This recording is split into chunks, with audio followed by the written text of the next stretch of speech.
প্রিয় দর্শক, বাংলা ব্যান্টার চ্যানেলে আপনাদেরকে স্বাগতম। অধ্যাপক ইউনূসের জন্য অশনি সংকেত। অন্তর্বর্তী সরকার থেকে ভদ্রভাবে বিদায় নিতে পারবেন কিনা সন্দেহ আছে। 1 বছর না যেতেই তার উপর থেকে মানুষের আস্থা উঠে গেছে। বাংলাদেশের মানুষ অনেক আশা ভরসা করে তাকে ক্ষমতায় বসিয়েছিল। বাংলাদেশের একমাত্র নোবেল লরিয়েট, শান্তিতে নোবেল পুরস্কার পেয়ে উনি দেশের মুখ উজ্জ্বল করেছিলেন। যদিও নোবেল শান্তি পুরস্কার বিতর্কিত, Henry Kissinger, Malala Yousafzai, Barack Obama এবং আমাদের ইউনূসের মতো মানুষ শান্তি পুরস্কার পাওয়ায় এই পুরস্কার প্রশ্নবিদ্ধ। বিশেষ করে যে শান্তির জন্য নোবেল পুরস্কার দেওয়া হয়েছে সেই শান্তি প্রতিষ্ঠায় এদের কোনো অবদান নেই। বস্তুত পদার্থবিদ্যা, রসায়ন ও চিকিৎসা শাস্ত্র এই বিষয়গুলিতে নোবেল পুরস্কার জেনুইন কাজের জন্য দেওয়া হয়। বাকি বিষয়গুলি নিয়ে অনেক পক্ষপাতিত্ব করা হয়, রাজনৈতিক, ভৌগোলিক ইত্যাদি নানা ক্রাইটেরিয়া দিয়ে বিবেচনা করা হয়।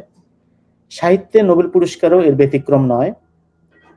লিও টলস্টয়, জর্জ অরওয়েল, হোর্হে Luis Borges, Somerset Maugham, James Joyce, Henrik Ibsen, Vladimir Nabokov, R K Narayan এরা কেউই সাহিত্যে নোবেল পুরস্কার পাননি। বাংলা ভাষায় রবীন্দ্রনাথ ঠাকুরের পরে আরো অনেককে দেয়ার মতো হলেও তাদের নাম পর্যন্ত তালিকায় ওঠেনি। অর্থনীতিতে শিকাগো স্কুল থেকে এ যাবৎ 33 জন নোবেল পুরস্কার পেয়েছেন। 2024 সালের পুরস্কার পাওয়া অর্থনীতিবিদদের একজন জেমস রবিনসন শিকাগো বিশ্ববিদ্যালয়ের ছিলেন। শিকাগো বিশ্ববিদ্যালয় থেকে অর্থনীতি শিখে গিয়ে দেশে দেশে সেসব পলিসি চালু করা, মতাদর্শ বাস্তবায়ন করা একটি গ্রুপের নাম শিকাগো বয়েজ, যারা দুনিয়াতে পুঁজিবাদী অর্থনীতির প্রসারে কাজ করেন।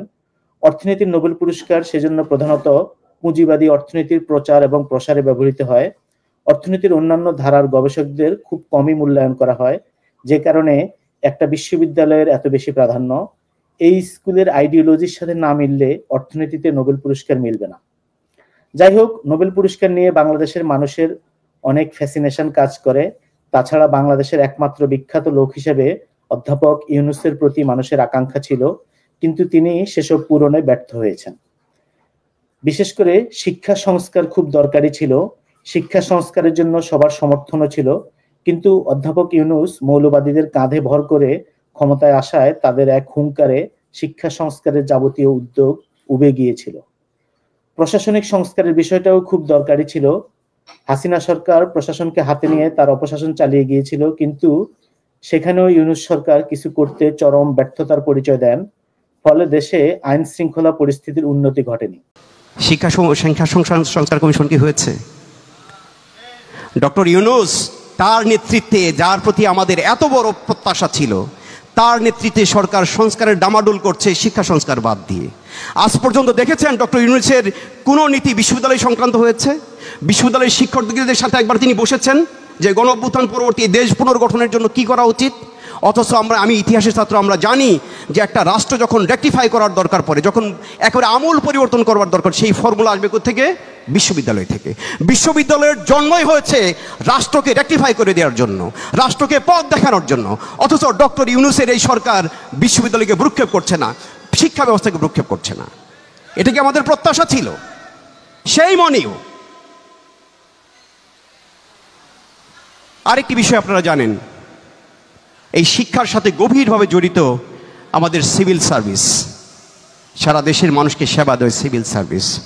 আপনারা জানেন 25টি ক্যাডার আছে একদিকে, আরেকটি ক্যাডার একদিকে, সেই আমলাতন্ত্র প্রশাসন ক্যাডার। সেই প্রশাসন ক্যাডারের যে ফ্যাসিবাদী চরিত্র, আপনারা কি বলতে পারবেন এক বিন্দু বদলিয়েছে? শেখ হাসিনা যে 15 বছর ধরে ফ্যাসিবাদী হয়ে উঠেছিল, দানব হয়ে উঠেছিল, এর প্রথম এবং প্রধান সহায়ক ছিল তো এই প্রশাসন। সেই প্রশাসন যন্ত্রের উপরেই ডক্টর ইউনূস গিয়ে ভর করেছেন। আই এম সরি, আগেই বলেছি, I must speak the truth. প্রথমেই ভাঙা দরকার ছিল ওই সচিবালয়। আমি সচিবালয় ভাঙা বলতে আমি বিল্ডিং ভাঙতে বলি নাই, ওই কাঠামোকে ভাঙতে বলেছি। ডক্টর ইউনূসের সরকার ওই পতিত, ওই উচ্ছিষ্টভোগী শেখ হাসিনার ফ্যাসিবাদের উচ্ছিষ্টভোগী সেই প্রশাসনের উপর ভর করে আছেন। আপনারা নিশ্চয়ই অবগত আছেন। আমি শেষ করছি, এই আন্তঃক্যাডার বৈষম্য নিরসন পরিষদ হয়েছে 25 ক্যাডারের সমন্বয়ে। তারা বিভিন্ন সময় আমাকে ডাকে, আমি যাই। তারা তাদের বৈষম্য দূর করার জন্য যে আন্দোলনটা করছে, তার জন্য সেই আন্দোলনের অনেক নেতাকে বরখাস্ত করা হয়েছে। তাদের বিরুদ্ধে বিভাগীয় মামলা হয়েছে। অত্যন্ত দুঃখের বিষয়, আমি তাদের কাছে শুনেছি, তারা আমার কাছে যায়, আমি তাদের অনুষ্ঠানে যাই, তারা আমাকে বলে স্যার আজ পর্যন্ত আমরা ডক্টর ইউনূসের সাথে অ্যাপয়েন্টমেন্ট পাইনি। তারা আসিফ নজরুলের সাথে দেখা করতে গিয়ে এই গণঅভ্যুত্থান পরবর্তী বাংলাদেশে এই বৈষম্যের শিকার বিভিন্ন ক্যাডারের কর্মকর্তারা আসিফ নজরুলের সাথে গিয়ে অ্যাপয়েন্টমেন্ট পায়নি, তার ঘরে ঢুকতে পারেনি, তার অফিসে ঢুকতে পারেনি। কিসের গণঅভ্যুত্থান হয়েছে? শিক্ষা ও প্রশাসনিক সংস্কার করতে ব্যর্থ হওয়ায় আজকে ইউনূস সরকারের 1 বছর পূর্তিতে নানা প্রশ্ন উঠেছে। অনেকেই তার কাছে জবাবদিহিতা চাইছেন। ছাত্র সমন্বয়কদের প্রশাসনের কাজে নিয়োগ করিয়ে ইউনূস সরকার দুর্নীতি, স্বজনপ্রীতিকে প্রশ্রয় দিয়েছেন। বর্তমানে দেশের অবস্থা ভয়াবহ। জুলাই আন্দোলনের 1 বছর পার না হতেই জুলাই নিয়ে মানুষ আশাহত।